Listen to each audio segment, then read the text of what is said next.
welcome back to the third season of Changing Minds and Changing Lives. I'm so thankful for the Disability Solutions team, Keith and Ashley, for letting me do this with you guys for yet another season. And we are kicking off 2026 strong. Something I've heard from you guys a lot this year, whether it's in our webinars or on the Changing Minds, Changing Lives podcast, is things are kind of scary and it's easy to get kind of sucked into the mud and the dreary. So let's this year focus on things that are solution focused. Let's focus on identifying a problem and finding people who are proactively working towards making things better.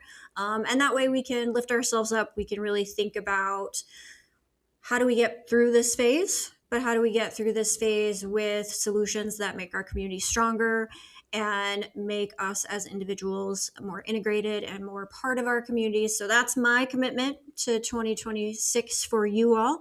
I always want to hear what you want me to talk about, who you want me to talk to, which is how we got to our guest today. And I'm very, very excited because I think this is going to combine three of my favorite things, which is tech, the law, and love. I love love, as you guys know.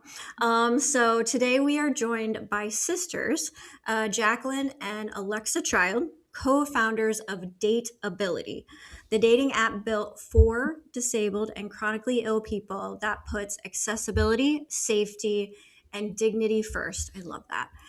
Inspired by Jacqueline's lived experience with ableism on mainstream apps and powered by Alexa's legal and advocacy lens, Dateability is helping thousands of people connect on their own terms and even has led to some weddings. I was on the site today reading all of the love stories, and it made me so excited to talk to you guys. So welcome to Changing Minds and Changing Lives. Thank you so much for having us. Thank you. Yeah, so first of all, do give me your quick Twitter introductions. Who's who? I'm Alexa. I'm Jacqueline's older sister. I am the lawyer and the co-founder of Dateability. Yeah, and I'm Jacqueline.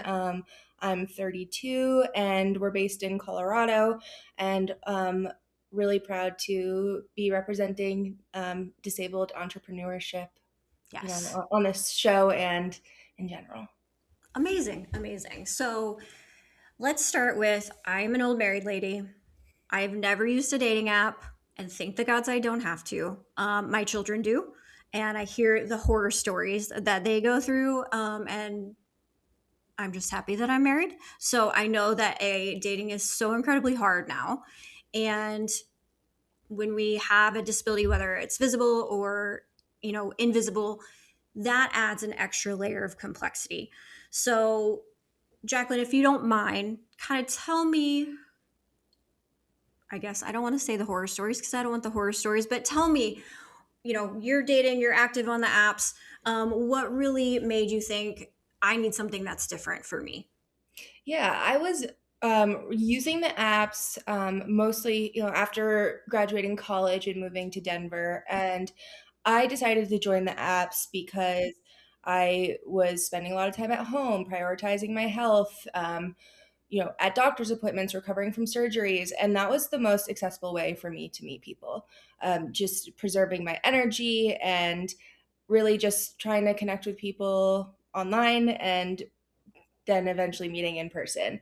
And so I was really excited to do that because, it's like, yeah, I would love to meet someone from the comfort of my bed. And so I would join a lot of the mainstream dating apps, and I would experiment with figuring out how to disclose my chronic illnesses because I do have invisible disabilities.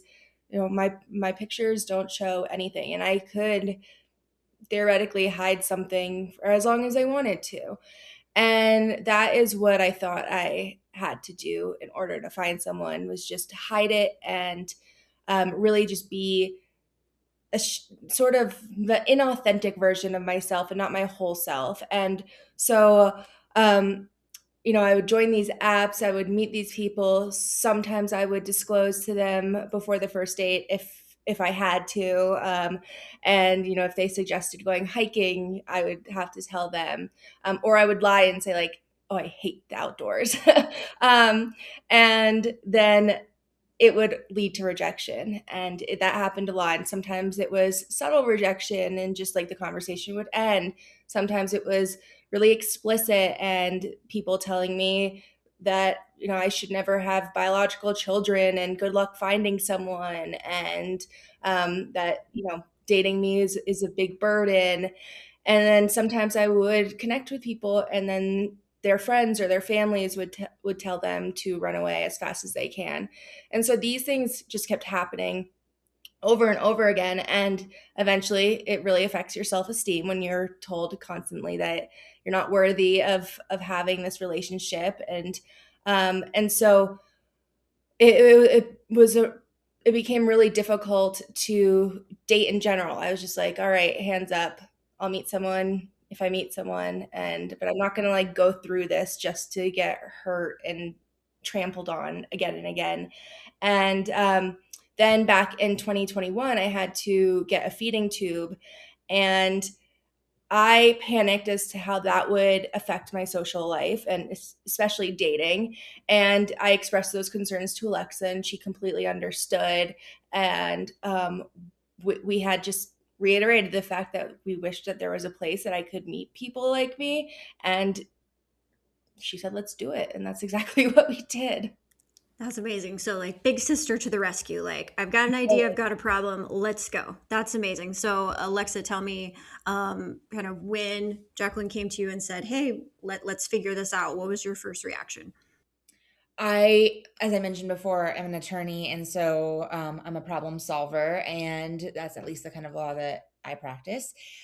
And it was COVID. It was 2021. So people were starting to unmask, but there was this divide that I was seeing between the disability community and then the non-disabled community, especially when it came to masking and the rhetoric around COVID and the fears that people would have. And so I guess from the outside looking in, of course, I always saw Jacqueline's struggles and I was with her on that journey. But then I started to see that this is a problem that's going to affect so many, and it's an unprecedented time. And I was laid off from my job because of COVID. And so I was looking for some kind of purpose, something to fill my time, something to direct my energy towards. And I just really wanted to find this solution for Jacqueline. I also panicked because of the feeding tube. I've never panicked before. You know, everything that we've been through together, we'll get through. But I just saw that it was going to be a big lifestyle change and a lot of unknowns. And so if I was panicking, what are other people who are so unfamiliar and often ignorant, how are they going to react to this? And so I wanted to help her. Typical big sister, older sibling energy there. Just let's do something about it, and help yourself and help others. Oh no, that's amazing. So what was the first step? Like, obviously you had an idea, but was like, okay, we need to find funding immediately, we need to get a beta going. Like, tell me how you started the business from like a kind of logistics perspective, and then we'll talk more about the app. We just really started like after that conversation, we were like, all right, let's do it. Let's think of a name. And we came up with Dateability. I created the logo, and like this is all probably within like 24 hours of actually thinking that we should do this. You know, we established a business entity, and we just went in just completely ignorant as to what running a business would entail or even how to build an app. But we were like, all right, we'll figure this out as we go.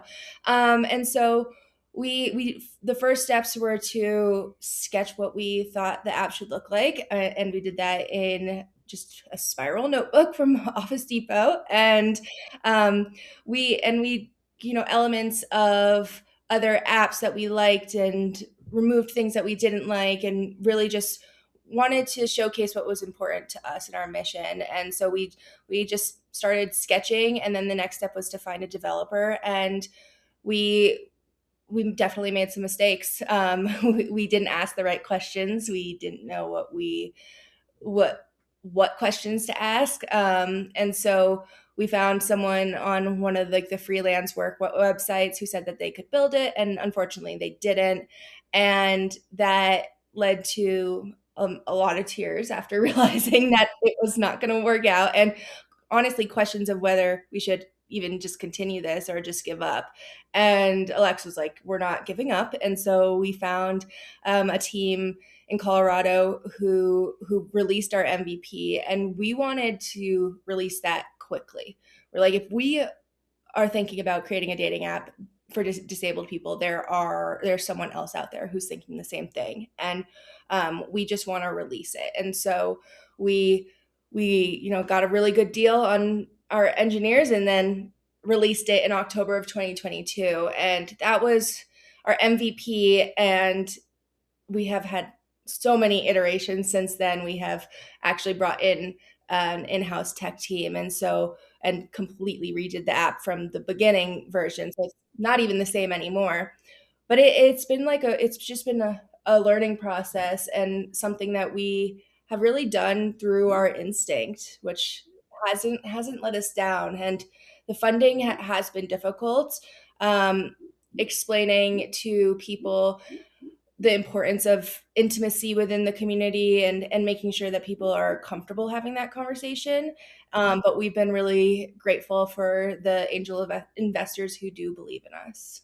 That's amazing. I mean, you've said so many things that I think are so incredibly relevant to our community as a whole, but also to individuals who are struggling in whatever way they're struggling right now. So, at Disability Solutions, we talk a lot about the business case of getting people to work. And with a quarter of the US population having some sort of disability, there is certainly a business case from a funding perspective that people with disabilities would also like to date. But as you said, there are so many stereotypes. I mean, some of the things that were said to you so brazenly show how obvious that ignorance and that arrogance, almost, that the abled population still has against people who have disabilities and chronic illnesses, and then the just not giving up, right? I mean, so many businesses fail because it doesn't work the first time, and like the likelihood is you're just gonna build it while you fly it, and you're gonna figure it out, and you're gonna mess it up over and over and over again because you don't know what you don't know.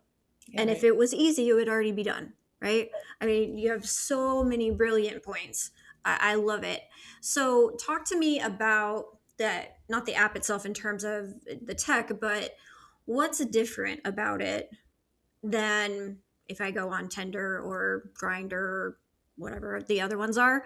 That is, I would say, like a two-part question. What is specific to our community that is really important in terms of disclosure and safety, which I would love to talk more about. But then also, what are some of the things that you think clearly that some of the other apps could learn from what you're doing? I mean, obviously the mission is the first major difference, right? And when you're logging on to Dateability, you're going to expect that the majority of the people that you see on there are disabled or chronically ill.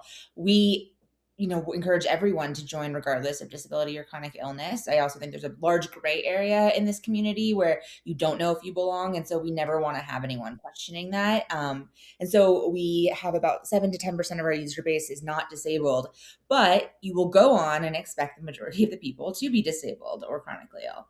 And so that's off the bat, that's the first difference. But then the main difference is the disclosure piece, right? And that was something that I was really focused on because it was something that Jacqueline struggled with. I wanted a way for people to disclose their disability and chronic illness without it reading like a medical chart and without it being, diagnosis heavy for privacy purposes also. But really wanted to make it more normalized, neutral, and not have it be so clinical. And I think that that's where our success really lies. So we came up with the Dateability Deets section. And, we had to explain to our grandparents what deets means because that's a largely millennial term, I think. But we wanted to come up with a list of broad terms like food allergy, immunocompromised, wheelchair user, that people can select what best describes them. There's also a write-in option, and then it just goes on your profile. So just under hometown and, interests, there's your Dateability deets. I think it's a way of disclosing without having to figure out how to navigate that situation, that conversation. It can also be a conversation starter, like, oh, you have a food allergy, so do I, something like that. But that's our biggest difference. And then also there's just tiny things, image descriptions and encouraging image descriptions and kind of creating this welcoming community. And I think that's what the other apps could really implement. The other apps don't really have image descriptions, and the tech aside might not be accessible, but just even like on its face, the platform isn't encouraging and welcoming and inclusive. And so we really wanted to recreate, that app from an inclusive and accessible standpoint.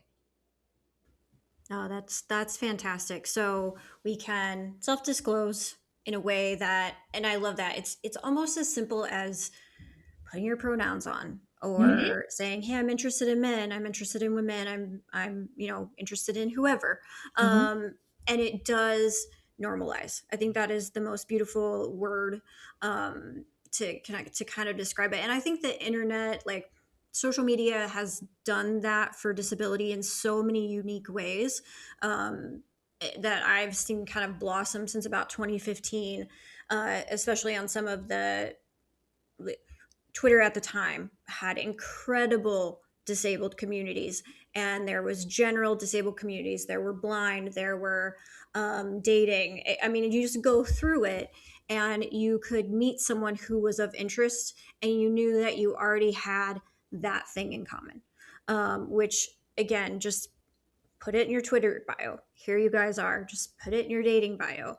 And to your point earlier, Jacqueline, you said you put so much stress on yourself because you had not only the pressure of dating, which is really hard, but then you had something else that you needed to share with someone that you were just getting to know, and the fear of that. So it really takes that added layer of pressure away.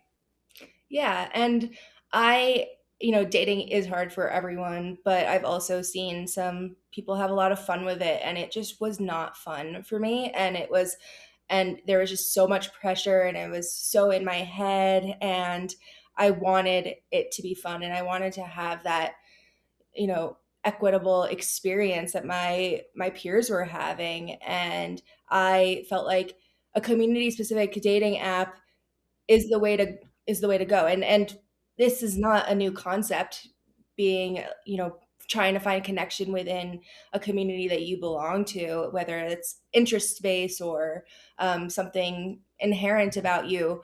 But and so I think that people often wonder, why would disabled people want to date other disabled people? And I think that a big part of that is just because we have this common perspective, this common experience. We don't have to have the same disability to relate to each other. We don't even, have to have really anything else in common, but knowing that we can relate to that experience, that lived experience, as we have been othered so often, it's very transformative to a person. Yeah, I mean, it's life changing, right? Love is life changing, and being able to meet someone in a lower pressure situation is life changing. Just like going to work, as any normal human experience, not normal human, but any human Yeah. experience. Um, and that is, I think, so many times so lost in these conversations. And to your point, there's farmers only dating apps, right? So, I mean, why wouldn't we have a community based dating app? It's really, really simple when you think of it that way. Community, tons of dating sites for communities. This is a natural community. So, again, I'll go back to I'll put my mom hat on. I'm a mom, and I always worry about the safety Yeah. of my kids using dating apps, both my son and my daughters. What did you guys have to think about when you're talking about building safety into the app and or into the process, with again not creating a platform that's not fun, that people really want to interact with? Can you talk me through how some of that conversation started, how you've tested it, how you've refined it? The internet's scary. I mean, there's really like no way around it, right? It is. And not all disabled people are good people. And I think that's like a good reminder that disabled people are like everybody else. And there will be jerks and there will be people out there that are not nice. And it's hard for us to prevent those people from joining an app. How are you supposed to tell? As someone who has, met people on apps and they turned out to be terrible people, it's really hard to tell just from a profile. We do have a light vetting system upon sign up. And so we are at least trying to weed out any bots or scammers or people who will fetishize disability. So we can at least try to get those people out before they interact with our user base. But it is something that, we think education is really like the best form of defense. Figuring out the red flags to look out for, figuring out like what information to share, not to share. And we have tutorials on within our app and on our YouTube channel that are safety tutorials. And we recommend that everyone, go through them before they join the app.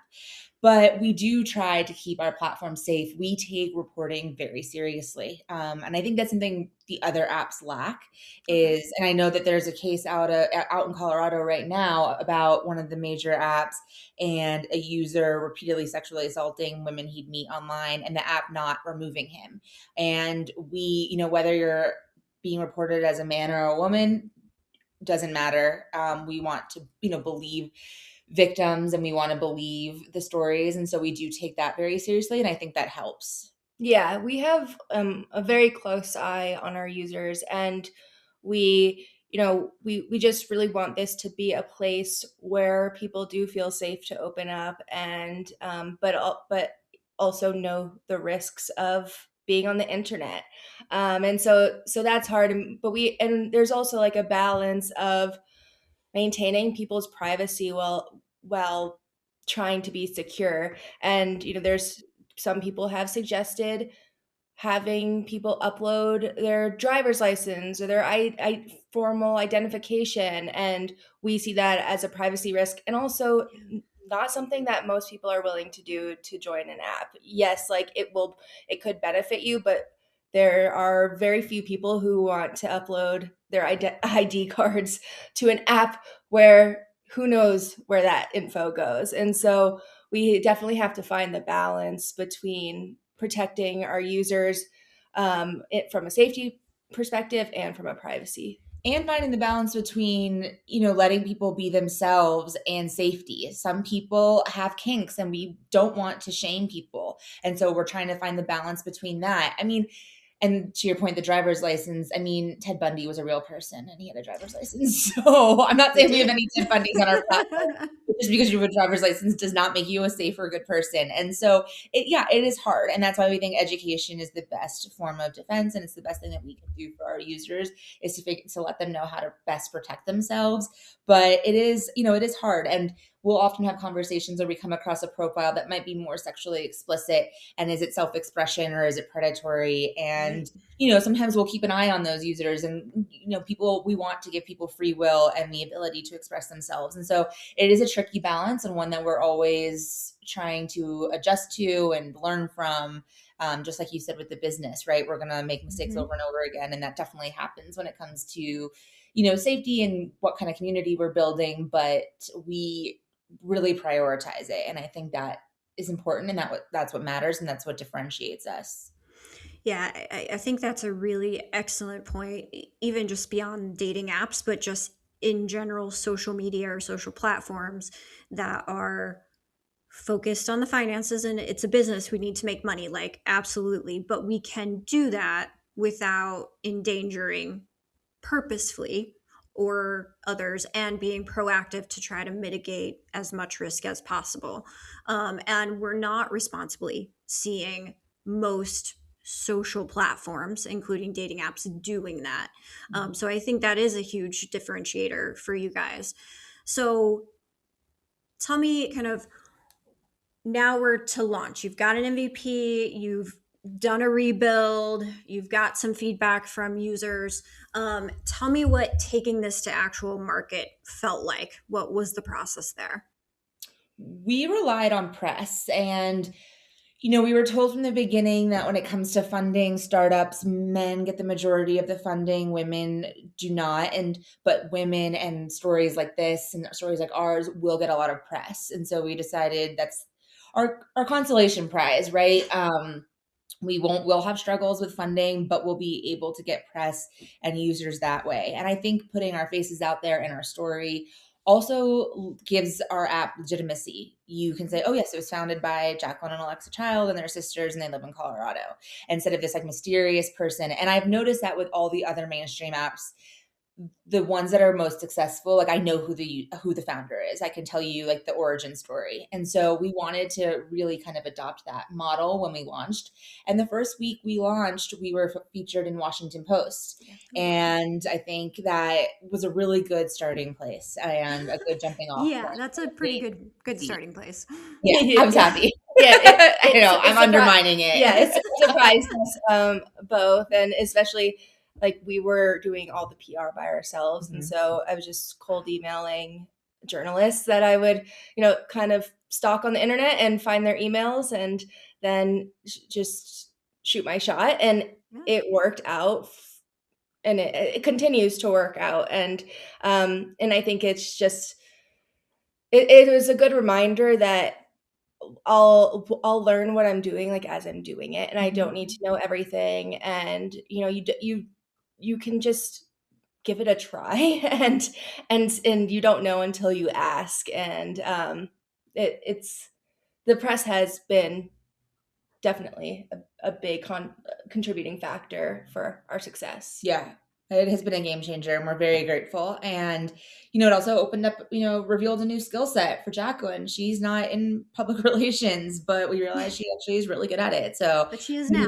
Past life, that's what you were doing. But yeah, so, we get a lot of feedback from users, and that can be, sometimes overwhelming and daunting. And it's really hard to please everybody.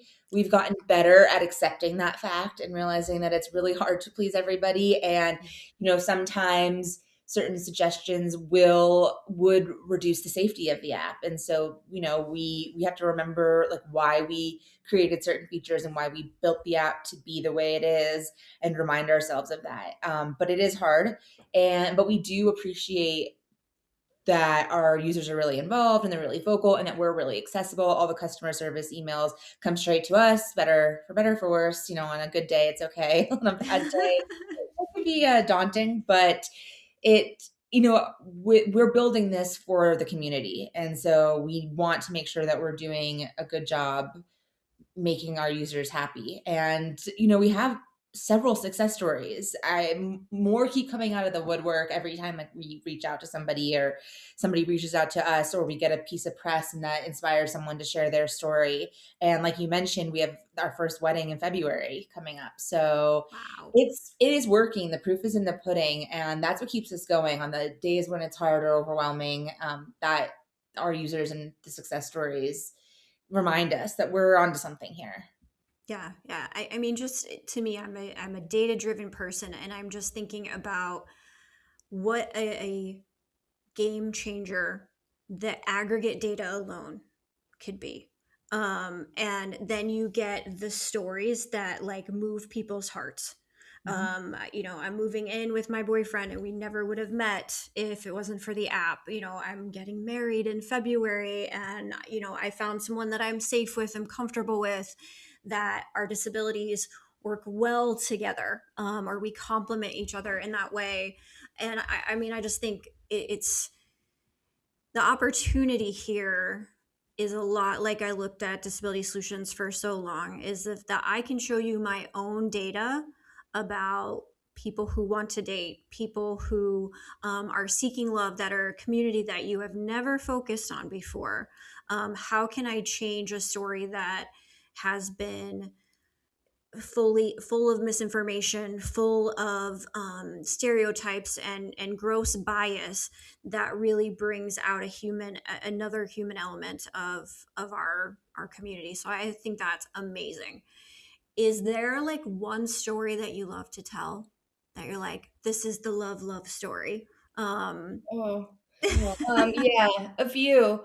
Um, I really am enjoying the success story of our first wedding, and they are just like the sweetest couple, and I'm so happy for them. And I've really grown fond of them, and we've been able to establish a friendship, and they're just so excited and so grateful for Dateability that it really reaffirms. But they met on the app sometime in 2024, and they both are physically disabled but with different disabilities, and they have been each other's rocks through all of this. He was in the ICU for a while, and things were really rough for him, and she was by his side, and their families have come together, and they're having this wedding in February to really just celebrate their love and celebrate the fact that he's alive and that they can even have this love. And I'm so happy for them. My favorite story, I mean, I love them all, like Jacqueline said. It's sadder, but it's happy in a way. We have had two users. One had a spinal cord injury, and the other one was born with muscular dystrophy. And so she had been disabled for her whole life. And we became friends with her. Was awesome, and traveled to Japan and did all these things and never let her disability get in the way. And they matched on the app, and he really hadn't been out of the house or socializing since his spinal cord injury. He didn't really know. He was having trouble adjusting to the new reality, which I think is very common. And then they met, and he would travel and fly to New York, New Jersey to meet her. Across from California. Yeah. Wow. And they would go out and they would do things. And I think it really taught him like how to adjust, and that there is pleasure and joy, in his new life. And unfortunately she passed away. And so, I don't know if he's back on the app, but he adopted one of her dogs, right? Yeah. And I think it like changed his life forever and for the Yeah. better. I know that the grief is immense, and it's really sad, and we miss her a lot, but she was a blessing. And the app, they would have never met if it wasn't for Dateability. So that's my favorite story, for sure. And now, like he's always reaching out to us, connecting us with other places and people. And it's nice to see that she gave him hope and a new perspective. Oh yeah, I mean, in so many ways, saved his life and restarted it from a great love story. That's amazing. So, tell our listeners as we kind of wrap up two things. One, if they want to become a user, how do they sign up for Dateability? You can download Dateability on your mobile device, from the App Store or Google Play, or we also do have a web app version that's accessible via a browser, and that's at dateabilityapp.com. And we have a very robust free version. We don't limit the number of likes or messages. You can swipe on as many people as you'd like, and chat with as many people as you like. But we do offer a premium version for $4.99 a month, and that gives you access to more granular filtering, like filtering by political view or by religion, and so we wanted to make this very accessible financially to people too, and not put that barrier on finding love and connection. Amazing, amazing. So, if I'm an investor and I want to learn more, or how do they get a hold of you guys? Is it Yeah. LinkedIn? Is it the app? Sorry, go ahead. No, go ahead. No, wait, how do they find you? Okay, so we have a great info site, and it's info.dateabilityapp.com, and that shows our story, has our blog, shows all of our press pieces, and then you will find our contact info on our frequently asked questions page. And yeah, we would love anyone who's interested in being a part of Dateability as a user, as an investor, as a partner, to reach out to us. And we're always here, open, ready to chat. Amazing, amazing, amazing. Jacqueline, Alexa, thank you so much. This is such a great way to start the year. We get to talk about love. We get to talk about entrepreneurship. We get to talk about things that really, really, truly change lives, that save lives, that give us a different sort of hope as we move into 2026. So we will definitely share all of those details in the YouTube section, as also in our Spotify or wherever it is you get your podcasts from. Thank you so much for joining us, and we will definitely want to keep talking to you guys, and maybe we'll have a married couple on as a guest someday if they'd be willing. Yes, I'd love to. I think that would be so fun.